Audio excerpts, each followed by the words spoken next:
على رسوله الكريم. أما بعد فأعوذ بالله السميع العليم من الشيطان الرجيم. بسم الله الرحمن الرحيم. وما أصابكم من مصيبة فبما كسبت أيديكم فجزاء بما كسب نكالا من الله. صدق الله مولانا وصدق رسوله النبي الكريم. ونحن على ذلك لمن الشاهدين والشاكرين والحمد لله رب العالمين. اللهم صل على سيدنا ومولانا محمد وعلى آل سيدنا ومولانا محمد وبارك وسلم تسليما كثيرا كثيرا. نہایت واجب الاحترام محترم و مکرم و معزز سامعین گرامی، جیسا کہ آپ لوگ جانتے ہیں کہ رمضان المبارک کا مقدس مہینہ جو ہے وہ چل رہا ہے. معزز سامعین گرامی، مجموعی طور پر اگر ہم اپنے آپ کو دیکھیں کہ ہم بے شمار گناہوں کے اندر مبتلا ہیں، چھوٹا گناہ ہو بڑا گناہ ہو، تو یہ بات ہمارے اندر اجتماعی طور پر آ چکی ہے. بے شمار بڑے گناہ ہیں، کبیرہ گناہ ہیں کہ جن کے اندر ہم مبتلا ہو چکے ہیں. ایک گناہ ہوتا ہے جو کہ انفرادی ہوتا ہے، جو اپنی ذات کے ساتھ صرف کر رہے ہوتے ہیں، اور اس کے ساتھ بعض دفعہ ایسا ہوتا ہے کہ وہ گناہ ہمیں تو نقصان پہنچا ہی رہا ہوتا ہے، لیکن ساتھ وہ دوسروں کو تکلیف اور دکھ بھی پہنچا دیتا ہے. گویا ہم اپنے ساتھ بھی ظلم کر رہے ہوتے ہیں اور دوسروں کو بھی ساتھ تکلیف پہنچا رہے ہوتے ہیں. ایک بات جو ہے وہ سمجھنے کی ضرورت ہے. اللہ رب العزت کی ذات جو ہے وہ فرماتے ہیں کہ مخلوق جو ہے یہ میرا کنبہ ہے. کنبہ یعنی خاندان اللہ تعالیٰ نے فرمایا. اب اس مخلوق کے اندر ہر طرح کی مخلوق ہے، صرف انسان نہیں، جن نہیں، فرشتے، ہر طرح کی. اللہ رب العزت کی ذات کو یہ بات پسند نہیں کہ میری مخلوق کو کوئی تکلیف پہنچائے، دکھ پہنچائے. بعض دفعہ ہم غیبت کرتے ہیں تو یہ گناہ ہمیں بھی مل رہا ہوتا ہے، حسد کرتے ہیں وہ اپنے آپ کو ہم تکلیف پہنچا رہے ہیں. کچھ اجتماعی جو گناہ ہیں وہ سارے معاشرے کو بگاڑتا ہے، خراب کرتا ہے. اب جب ہمارے اوپر تکلیفیں پریشانیاں آتی ہیں تو ہم پریشان ہوتے ہیں کہ یہ تکلیف کیوں آئی ہے، اس کی وجہ کیا ہے. اب ہم دیکھتے ہیں کہ یہ جو تکلیفیں پریشانیاں ہمارے اوپر آتی ہیں اس کی وجہ کیا ہے. اس کی وجہ ہم خود ہی. اللہ رب العزت کی ذات فرماتے ہیں وما اصابکم من مصیبت فبما کسبت ایدیکم فجزاء بما کسب نکالا من اللہ. وما اصابکم من مصیبت، یہ جو تمہارے اوپر مشکل آئی ہے، پریشانی آئی ہے، دکھ آئی، مصیبت آئی ہے، یہ تم نے خود کی ہے. اب بندہ یہ سوچتا ہے کہ میں خود جان بوجھ کے اپنی ذات کے لیے دکھ تکلیف پریشانی کیوں بناؤں گا. وما اصابکم من مصیبت فبما کسبت ایدیکم، اپنے ہاتھوں کے ساتھ تم یہ اپنے لیے مصیبت بناتے ہو. کس وجہ سے؟ دکھ پہنچا کے، تکلیف پہنچا کے. اجتماعی طور پر جو ہم ایک بڑے گناہ کے اندر خاص طور پر اس مقدس مہینے کے اندر مبتلا ہیں وہ ہے ذخیرہ اندوزی، حرام خوری، ناجائز منافع لینا. اجتماعی طور پہ ہر آدمی کوئی نہ کوئی کاروبار، کوئی تجارت کر رہا، اس کے اندر ہم یہ کر رہے کام. بہت سامعین گرامی، اللہ تعالیٰ کی ذات نے بعض دفعہ کچھ قوموں پر اجتماعی طور پر عذاب کو نازل کیا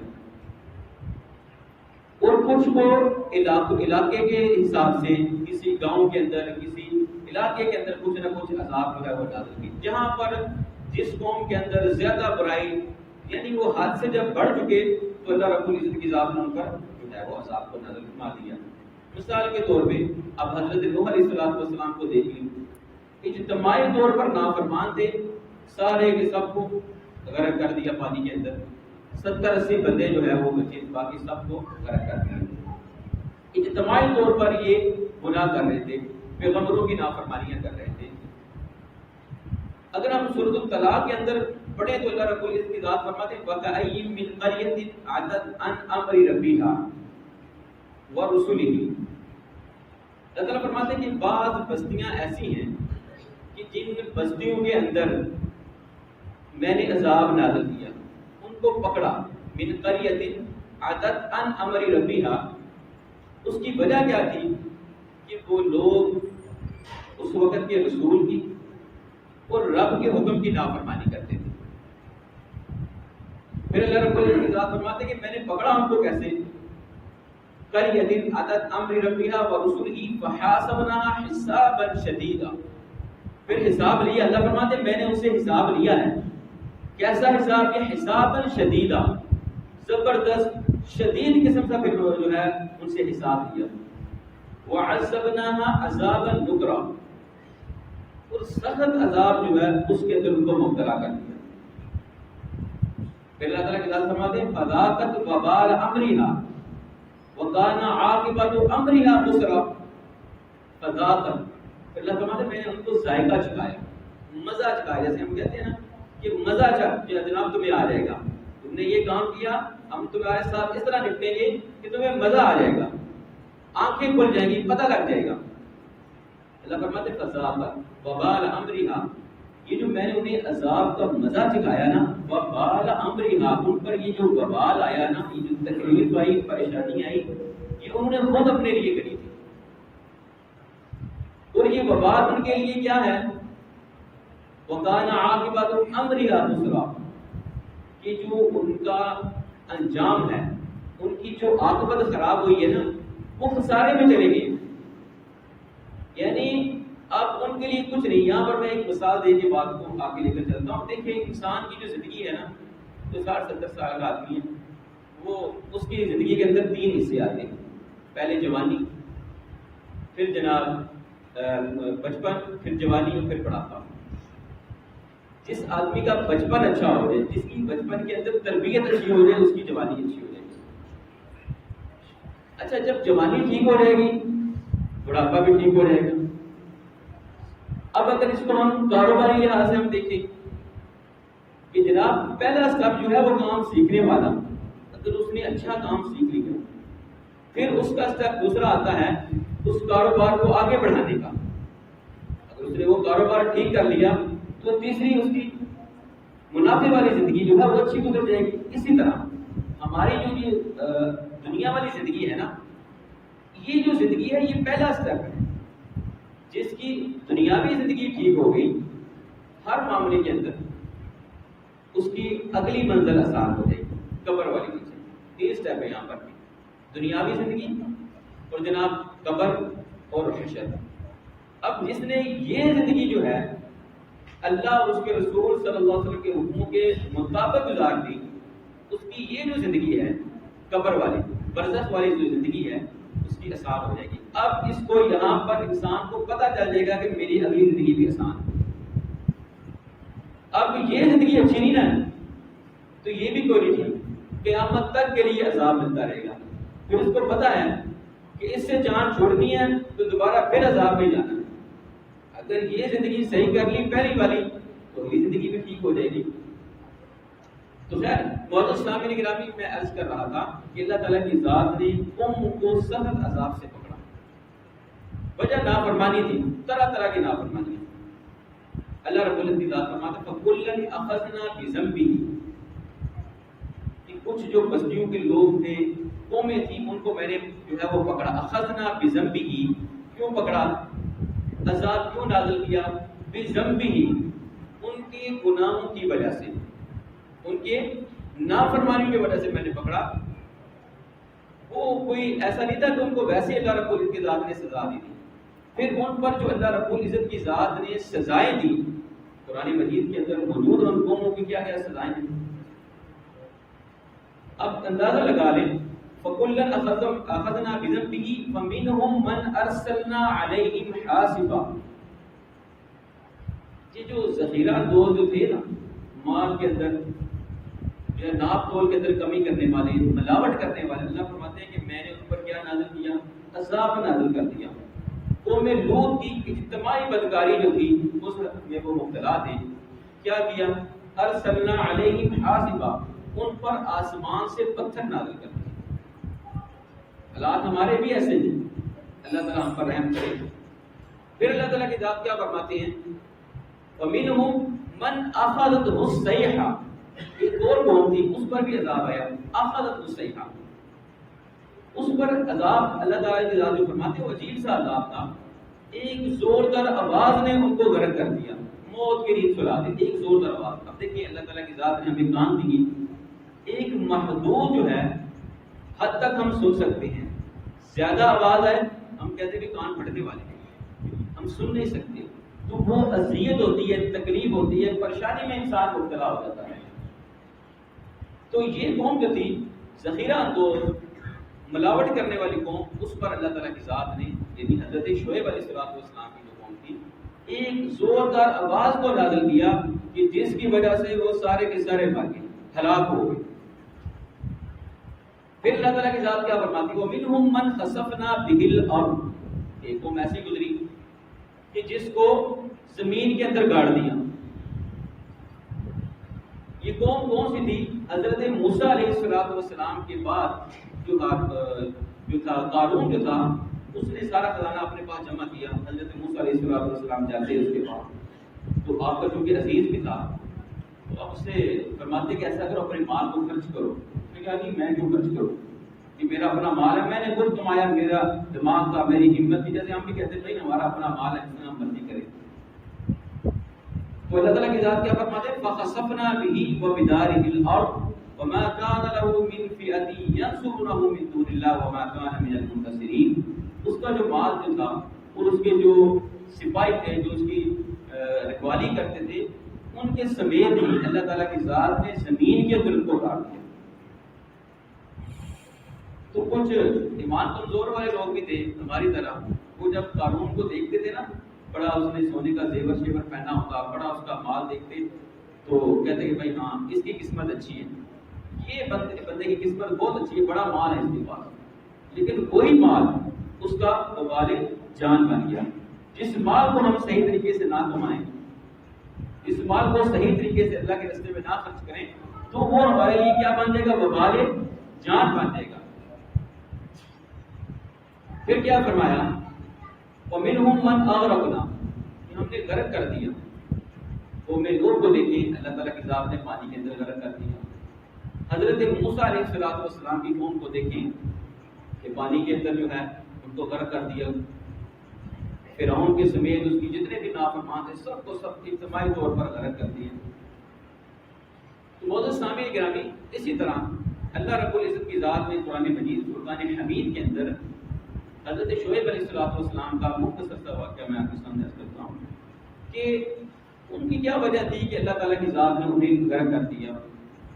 اللہ تعالیٰ کی ذات فرماتے ہیں بَإِلَىٰ مَدْيَنَ أَخَاهُمْ شُعَيْبًا. مدین شہر کو کہتے ہیں، تو یہ شہری زندگی کے اندر رہتے تھے.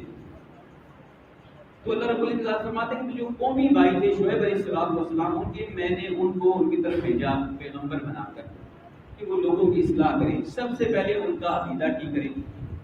قال یا قوم اعبدوا اللہ ما لکم من الہ غیرہ. سب سے پہلے کہا ان سے کہ دیکھو اے میری قوم، اللہ تعالیٰ کی ذات نے مجھے پیغمبر رسول بنا کر بھیجا ہے اور میں آپ لوگوں کی اصلاح کرنے کے لیے آیا ہوں. ایک الہ ہے، اس کے علاوہ کوئی معبود نہیں ہے، اسی کی عبادت ہے، اسی کا حکم چلنا ہے. دوسری بات ان کی اصلاح کی تھی وَأَوْفُوا الْمِكْيَالَ وَالْمِيزَانَ، کہ تم ناپ تول کے اندر جو کمی کرتے ہو، ملاوٹ کرتے ہو، یہ چھوڑ دو. قَدْ جَاءَتْكُمْ بَيِّنَةٌ مِّن رَبِّكُمْ، تمہارے رب کی طرف سے تم پر جو ہے واضح نصیحت آ چکی ہے. پھر اللہ رب العزت کی ذات نے فرمایا کہ جب تمہارے اوپر واضح نصیحت آ چکی ہے تو وَلَا تُفْسِدُوا فِي الْأَرْضِ بَعْدَ إِصْلَاحِهَا، جب تمہاری اصلاح کر دی گئی ہے، جب تمہیں بتا دیا گیا ہے، تو اب تم اپنی اصلاح کیوں نہیں کرتے؟ تم کیوں فساد پھیلاتے ہو زمین کے اندر؟ یعنی جب مسلمان ہم سب کو پتہ ہے کہ ملاوٹ جو ہے یہ برا عمل ہے، کبیرہ گناہ ہے، ذخیرہ اندوزی یہ بھی بڑا گناہ ہے، ناجائز منافع لینا یہ بھی کبیرہ گناہ ہے، اس کے باوجود بھی ہم کرتے ہیں۔ تو اللہ تعالیٰ کی ذات فرماتے ہیں قد جاءتکم بینۃ من ربکم ولا تفسدوا فی الارض بعد اصلاحها ولا تبخسوا الناس اشیاءهم۔ تم لوگوں کے ساتھ کیا کرتے ہو؟ مثال کے طور پہ کوئی بندہ کسی سے کچھ سامان لیتا ہے، مال لیتا ہے تو پیسے پورے دیتا ہے تو ہم اس کو ناپ تول کے اندر کمی کرتے ہیں۔ ولا تبخسوا الناس اشیاءهم، تو ان اشیاء کے اندر، چیزوں کے اندر جس کو مال دے کے وہ آدمی مالک بنا ہے اس کے اندر کمی کرتا ہے۔ ولا تبخسوا الناس اشیاء، اللہ فرماتے ہیں ان کے اندر تم کمی کرتے ہو۔ ملاوٹ بھی کمی ہے کہ اصل چیز کے اندر ملاوٹ کر دینا۔ تو اس قوم کے اندر بھی یہ ایک بڑا جرم تھا، اس قوم کے اندر بڑا گناہ تھا، پیغمبر کی بات نہیں مانی۔ اور دوسرا جرم ان کے اندر یہ تھا کہ یہ جیسے ہمارے بازاروں کے باہر اندر جانے کے جو رستے ہوتے ہیں نا، اس وقت بھی یہ مدین شہر کے جو رستے تھے وہاں پر بڑے بڑے لوگ جو تھے، گنڈے جن کو کہہ رہے ہیں، وہ بیٹھے ہوتے تھے تو آنے جانے والے لوگوں سے ٹیکس وصول کرتے تھے، ٹیکس لگائے ہوتے تھے کہ اتنے پیسے دینی ہے تو جانا ہے، اتنے پیسے دینی ہے تو جانا ہے۔ تو مخلوق خدا کو دو طرح سے یہ تکلیف پہنچا رہے تھے، ایک ناپ تول کے اندر کمی، انصاف نہ کرنا، اور دوسرا گنڈا گردی کر کے ان سے ٹیکس وصول کرنا۔ ان پر اللہ رب العزت کی ذات نے عذاب کو نازل فرمایا کہ یہ بس پھر سوئیں گے، وہیں پر یہ ہلاک ہو گئے۔ اتنی سخت اللہ تعالیٰ کی ذات نے آواز جو ہے وہ نازل کی کہ جس کی وجہ سے یہ وہیں مرے کے مرے رہ گئے۔ تو بہت سامعین گرامی، میں یہ بات کہتا ہوں کہ رمضان المبارک کا مقدس مہینہ ہے، ذخیرہ اندوزی کا ہے، لیکن نیکیوں کا ذخیرہ اکٹھا کرنے کا، منافع دیکھیں یہ ہے ہی منافع کا مہینہ، لیکن نیکیاں اکٹھا کرنے والا یہ مہینہ ہے، اس کا منافع ہم سے لینا ہے۔ لیکن ہم کیا کرتے ہیں، ہم منافع جو ہے وہ دنیا کے منافع کے پیچھے جو ہے وہ پڑ جاتے ہیں۔ حضرت عمر بن خطاب رضی اللہ تعالیٰ عنہ کے بیٹے حضرت عبداللہ بن عمر رضی اللہ تعالیٰ فرماتے ہیں کہ جب ہم مدینہ سے مکہ سے ہجرت کر کے مدینہ گئے تو اللہ کے نبی صلی اللہ علیہ وسلم آپ نے ہماری اصلاح فرمائی، ہماری تربیت فرمائی، کیونکہ لوگ تجارت کرنے لگے تھے، کاروبار کرنے لگے تھے۔ تو آپ علیہ الصلوۃ والسلام نے صحابہ سے اجتماعی طور پر کہا، اے مہاجرین، ناپ تول کے اندر کمی نہ کرنا، ناپ تول کے اندر کمی نہ کرنا، ناپ تول کے اندر کمی کرو گے نا تو اللہ تعالیٰ کی ذات قحط سالی جو ہے وہ نازل فرما دے گی، یعنی فصلیں نہیں ہوں گی، بارش نہیں ہوگی، اللہ تعالیٰ کی ذات اپنی رحمت کو روک لیں گے۔ اس طرح حضرت ابو ہریرہ رضی اللہ تعالیٰ عنہ آپ فرماتے ہیں کہ اللہ کے نبی صلی اللہ علیہ وسلم آپ نے فرمایا کہ جو تاجر لوگوں کے ساتھ اچھا سلوک کرتا ہے، نیکی والا معاملہ کرتا ہے، اچھی تجارت کرتا ہے، اعلیٰ تجارت کرتا ہے، کون سا اچھی تجارت ہے کہ لوگوں کا خیال رکھتا ہے، منافع خوری نہیں کرتا، تو اللہ کے نبی صلی اللہ علیہ وسلم کی ذات اس پر اپنی رحمت کو نازل فرما دیتی ہے۔ اور پھر فرمایا کہ جو تاجر زیادہ منافع خوری کرتا ہے، اللہ رب العزت کی ذات اپنی جو ہے وہ رحمت کو کھینچ لیتی ہے، پکڑ لیتی ہے، یعنی رحمت جو ہے اللہ رب العزت کی ذات سے کھینچ لیتی ہے۔ اب اس کے پاس جتنا مرضی مال پیسہ آ جائے اس کی نہ آنکھیں بڑھتی نہ پیٹ کرتا۔ اور دوسری طرف وہ آدمی ہے جو تھوڑا سا منافع لیتا ہے، ایک لقمے کے ساتھ، ایک روٹی کے ساتھ اس کا پیٹ بھر جاتا ہے، اور وہ خوش بھی ہوتا ہے اس بات کا کہ جتنا منافع خوری کرتے ہیں، جتنی چیزیں لیتے ہیں، پیٹ کو ہی نہیں بھرتا۔ بہت سامعین گرامی، حضرت عمر بن خطاب رضی اللہ تعالیٰ عنہ آپ فرماتے ہیں کہ میں نے اللہ کے نبی صلی اللہ علیہ وسلم کو یہ فرماتے ہوئے سنا کہ جو ذخیرہ اندوزی کرتے ہیں اللہ تعالیٰ کی ذات انہیں دو تکلیفوں کے اندر مبتلا کر دیتی ہے۔ ایک تکلیف تو یہ ہے ان کے اندر مفلسی، غربت جو ہے وہ چھا جاتی ہے، اور دوسری تکلیف کون سی ہے؟ دوسری تکلیف جو ہے ان پر کوڑی اور برس جو ہے، جو تکلیف جو ہے جس کے اندر انسان کے جسم کے اندر پیپ جو ہے وہ پڑ جاتی ہے اور جسم خود بخود پڑنا شروع ہوتا ہے۔ وہ دو تکلیفوں کے اندر اللہ رب العزت کی ذات جو ہے ذخیرہ اندوز کو جو ہے وہ مبتلا کر دیتے ہیں۔ آپ نے بھی سنا ہوگا، کئی واقعات ہم نے بھی سنے کہ کوئی لوگ ایسے ہیں جو بڑا بڑے کاروبار کرتے ہیں، غلہ اناج جو اس کا کاروبار کرتے ہیں، اور وہ ارادہ یہ کرتے ہیں، نیت یہ کرتے ہیں کہ بھائی مال جو ہے ہم جمع کرتے ہیں، اسٹاک کرتے ہیں کہ جب جیسے سیزن ہوتے ہیں نا کسی بھی انار کا سیزن ہوتا ہے، سیزن ختم ہونے کے بعد وہ چیز تھوڑی نایاب ہو جاتی ہے، نہیں ملتی. تو حضور فرماتے ہیں کہ جس نے اس ارادے سے ذخیرہ اندوزی کی، یہ نیت اور یہ ارادہ کیا کہ جب اسٹاک ختم ہو جائے گا لوگوں کے پاس، اللہ ختم ہو جائے گا، تو پھر ہم اپنا مال لے کر آئیں گے، پھر اس سے ہم نفع لیں گے، اپنی منمانی کا نفع لیں گے. تو اللہ رب العزت کی ذات نے بہت بڑے جرم کے اندر جو اس کو مبتلا کر دیا. اس جرم کی وجہ سے اللہ فرماتے ہیں وَمَا كَانَ اللَّهُ لِيَظْلِمَهُمْ وَلَٰكِن كَانُوا أَنفُسَهُمْ يَظْلِمُونَ. رب ظلم نہیں کرتا کسی کے اوپر، ہم خود اپنی ذات کے اوپر ظلم کرتے ہیں. رب تعالیٰ کی نافرمانیاں کرتے ہیں تو وہ ظلم ہم خود کر رہے ہیں. یہ کتنی قوموں کا میں نے آپ کے سامنے ذکر کیا. تو بندہ پڑھ کے دیکھے بھائی ان پر پتھروں کی اللہ تعالیٰ نے وہ بارش کر دی، کسی کو پانی کے اندر غرق کر دی، کسی کو ہوا کا جناب وہ غرق کر دی، کسی نہ کسی طریقے سے اللہ تعالیٰ کی ذات نے غرق کر دیا. لیکن ان کے پیچھے ان کے اعمال تھے، ان کی بد اعمالیاں تھیں، اس کی وجہ تھی.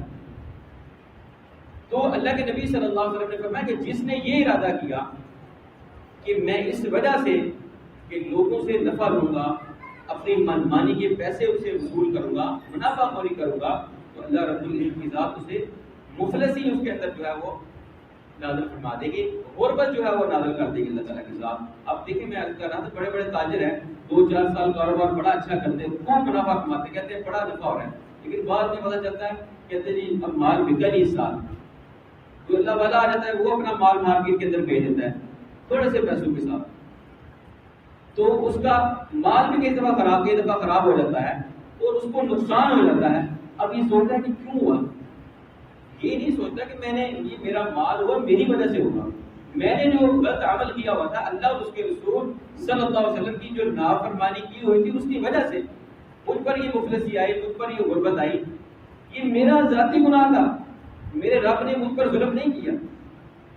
تو معزز سامعین گرامی، ایک دفعہ حضرت عمر بن خطاب رضی اللہ تعالی عنہ آپ کا دور خلافت تھا. حضرت فاروق رحمۃ اللہ علیہ ایک تابعی ہیں، اب میں دیکھیں ان کا نام لے رہا ہوں رحمۃ اللہ علیہ، کتابوں کے اندر بھی ان کے نام رحمۃ اللہ لکھا ہوا ہے. اب یہ خود ذخیرہ دوزی کرتے تھے، ٹھیک ہے، ہم ان کا نام رحمۃ اللہ لکھ لیے ہیں اور بول رہے ہیں اس کی وجہ سے. تو خود فرماتے ہیں کہ ایک دفعہ ایسا ہوا کہ مسجد نبی کے باہر نا کوئی غلہ اناج ہم نے رکھا ہوا تھا، ایک میں تھا، فرماتے ہیں کہ ایک اور آدمی تھا. تو امیر المؤمنین حضرت عمر بن خطاب رضی اللہ تعالی عنہ آپ جو ہے وہ مسجد سے باہر آئے تو انہوں نے باہر دیکھا غلہ اناج پڑا ہوا، لوگ جو ہے وہ خرید رہے ہیں، بیچ رہے ہیں. فرماتے ہیں کہ امیر المؤمنین نے پوچھا کہ یہ کون ہے یہ جو مال بیچ رہے ہیں؟ تو انہوں نے کہا کہ ایک فروخت ہے اور ایک اور آدمی ہے. تو انہوں نے دعا دی ان کو کہ اللہ تعالیٰ ان پر رحمت جو ہے وہ نازل کرے کہ اس مشکل وقت کے اندر قحط سالی کے اندر لوگوں کو مال نہیں مل رہا، کھانا نہیں مل رہا، تو چلو انہوں نے باہر سے مال یہ لے کر آئے ہیں اور چلے یہ لوگوں کے لیے آسانی پیدا کر رہے ہیں. تو اس شخص نے کہا امیر المؤمنین بات یہ نہیں ہے، یہ مال لے کر آئے ہیں لیکن انہوں نے اس مال کو ذخیرہ دیا ہوا تھا، اندر جمع کیا ہوا تھا کہ جب لوگوں کے پاس مال ختم ہو جائے گا پھر ہم اپنا غلہ باہر نکالیں گے، پھر ہم اپنی من مانی اور اپنی مرضی کے ساتھ لوگوں سے پیسہ وصول کریں گے، منافع لیں گے. تو امیر المؤمنین حضرت عمر بن خطاب رضی اللہ تعالیٰ عنہ ان کے حوالے سے مشہور ہے کہ فوری طور پر سزا دیتے، فوری طور پر سزا نہیں دیتے تھے، وہ پہلے ملازم کی اصلاح کرتے. بلایا ان دونوں کو، حضرت فاروق رحمۃ اللہ علیہ اور دوسرے شخص کو بلایا تو پوچھا کہ یہ کیا معاملہ ہے. تو حضرت فاروق رحمۃ اللہ علیہ فرماتے ہیں کہ ہم نے عرض کیا امیر المؤمنین مال جو ہے وہ بیچ رہی، تو ساری بات بتائی کہ ہم نے اس طرح ذخیرہ دوزی کی تھی، یہ رکھا تھا، اس طرح کیا. تو حضرت عمر بن خطاب رضی اللہ تعالیٰ نے وہی حضور علیہ السلام کا فرمان بتایا جو میں نے آپ کے سامنے پہلے بھی عرض کیا. ان سے فرمایا کہ حضور علیہ السلام سے میں نے خود سنا تھا کہ جس شخص نے ذخیرہ دوزی کی، مال کو جمع کیا اس نیت سے، اس ارادے سے کہ جب لوگوں کے پاس مال کم ہو جائے گا میں اسٹاک اپنا باہر نکالوں گا، مارکیٹ کے اندر نکالوں گا تو میں لوگوں سے نفع دوں گا اپنی منمانی اور مرضی کے مطابق. تو وہی دو باتیں بتائیں کہ اللہ تعالیٰ کی ذات ایسے شخص پر مفلسی اور برس کی جو بیماری ہے اس کے اندر مبتلا ہے، دو بیماری. اب حضرت فاروق رحمۃ اللہ علیہ فرماتے ہیں کہتے ہیں میں نے اسی وقت کہا امیر المؤمنین میں اپنے رب سے بھی معافی مانگتا ہوں اور آپ سے بھی معافی مانگتا ہوں کہ آئندہ کے بعد میں یہ عمل نہیں کروں گا، یہ گناہ نہیں کروں گا. تو آپ اندازہ لگا لیں میں ممبر پر بیٹھ کے اس آدمی کے لیے رحمۃ اللہ علیہ کہتا ہوں. کتنے سال گزر گئے ان کے لیے رحمت اللہ لوگوں نے کتابوں کے اندر لکھا. دوسرا شخص کا نام بھی کتابوں کے اندر نہیں لکھا. وہ کون سا شخص تھا؟ وہ پتہ کیا کہتا ہے؟ جب امیر المومنین چلے گی اس نے لوگوں سے کہا دیکھو بھائی بات یہ ہے کہ مال میرا ہے, میں نے کمایا ہے, میری مرضی ہے میں اس کو جمع کروں بیچوں, جس ریٹ پر مرضی بیچوں میری مرضی ہے. جیسے ہم بھی کہتے ہیں بھائی میرا مال ہے میری مرضی ہے, میرا مال تو ہے ہی کوئی نہیں. یہ بات سب سے پہلے ہم نے ذہن سے نکال دی کہ ہمارا مال ہے ہی نہیں, رب نے دیا ہے. ہماری کیا اوقات ہے, ہماری کیا قوت ہے, کیا طاقت ہے؟ کبھی ہمارے اوپر کوئی تکلیف آ جائے نا, پریشانی, پیٹ میں درد ہی پڑ جائے, میرا مال کہاں چلا گیا, موت نظر آنی شروع ہو جاتی ہے. تو بہرحال وہ آدمی کہنے لگا کہ میرا مال ہے میری مرضی ہے, میں اپنے مرضی کے مطابق جو ہے وہ اس کو بیچوں گا. اس روایت کے اندر ایک اور بزرگ گزرے ہیں حضرت ابو یحییٰ رحمۃ اللہ علیہ, کو فرماتے ہیں کہ بات یہ ہے کہ ہم نے اس شخص کو دیکھا, اس نے یہ کہا نا میری مرضی ہے میں اپنی مرضی کے مطابق منافع لوں گا. اس شخص کو ہم نے دیکھا کہ وہ جو حضرت عمر بن خطاب رضی اللہ عنہ نے فرمایا تھا نا کہ وہ برس کی بیماری کوڑ پن اس پر جو اللہ تعالیٰ کی ذات جو ہے وہ بیماری کے اندر اس کو مبتلا کر دیں گے, وہ شخص اس بیماری میں مبتلا ہو گیا تھا. ہم نے خود دیکھا اس بیماری کے اندر اس کی موت ہوئی. تو معزز سامعین گرامی, جو ہمارے تاجر بھائی ہیں ان کو دو باتیں یاد رکھنی ہیں کہ جب ہم اچھی تجارت کریں گے اللہ اور اس کے رسول صلی اللہ علیہ وسلم کے حکموں کے مطابق, تو یقین مانے حضور فرماتے ہیں کہ قیامت والے دن اللہ تعالیٰ کی ذات انہیں کون سی فہرست میں اٹھائیں گے؟ انبیاء, صدیقین, شہداء, ان کے ساتھ اٹھائیں گے. لیکن اگر ہم اپنی مرضی اور منافع خوری کریں گے, فضول جو ہے وہ زیادہ بڑھا چڑھا کر جو لوگوں کے سامنے مال کو پیش کریں گے, تو اللہ کے نبی صلی اللہ علیہ وسلم فرماتے ہیں کہ وہ پتہ کس فہرست میں ہوتے ہیں؟ بد کردار فہرست میں. بد کردار لوگوں کے اندر اللہ تعالیٰ کی ذات کل قیامت والے دن اٹھائیں گے. دنیا کے اندر تو ہمارا اللہ تعالیٰ کی ذات نے پردہ رکھ لیا, کل قیامت والے دن لوگوں کے سامنے اللہ تعالیٰ کی ذات ان کو بد کردار لوگوں کے اندر اٹھائیں گے. اسی لیے اللہ کے نبی صلی اللہ علیہ وسلم نے فرمایا کہ جو اچھا, اس کی یہ وہ تاجر ہیں جو ناجائز منافع خوری کرتے ہیں, لیکن جو اچھا تاجر ہے, نیکی کرتا ہے, لوگوں کے ساتھ نیکی کرتا ہے, پرہیزگاری کرتا ہے, معاملات کرتا ہے, اللہ تعالیٰ کی ذات اس کا درجہ نبیوں اور پیغمبروں کے ساتھ رکھتا ہے. تو معزز سامعین گرامی, یہ جو منافع خوری, ملاوٹ, اس طرح کے جتنے معاملات ہیں, میں نے شروع میں عرض کیا تھا, یہ پتہ کیا ہے, یہ مخلوق خدا کو تکلیف پہنچانے والے عمل. منافع تو ہم لے رہے ہیں وقتی طور پر, ہمیں تو فائدہ ہو رہا ہے, لیکن یہ معاملہ ہے کیا؟ مخلوق خدا کو تکلیف پہنچانا. اور رب تعالیٰ اپنی مخلوق سے کتنی محبت کرتے ہیں یہ تو ہم سب جانتے ہیں, اور اللہ تعالیٰ کی ذات کو اپنی مخلوق سے بہت محبت ہے. تو اس لیے معزز سامعین گرامی, میں نے یہ عرض کیا, یہ دنیا کا مال کمانے کا سیزن نہیں, یہ نیکیوں کا سیزن ہے. نیکیاں جو ہے وہ اس کو کمانے کا سیزن ہے. شب برات اور آخری عشرہ چل رہا ہے, اس کے اندر ہم لوگوں کے لیے آسانیاں پیدا کریں تو یقین مانے ہمارا رب ہمارے لیے آسانیاں پیدا فرما دے گا. اور اس سامنے گرامی اللہ تعالیٰ سے دعا ہے کہ اللہ تعالیٰ ہمیں سمجھنے کی اور عمل کرنے کی توفیق عطا فرمائے. آمین. وآخر دعوانا ان الحمد للہ رب العالمین. سنت عطا فرمائے.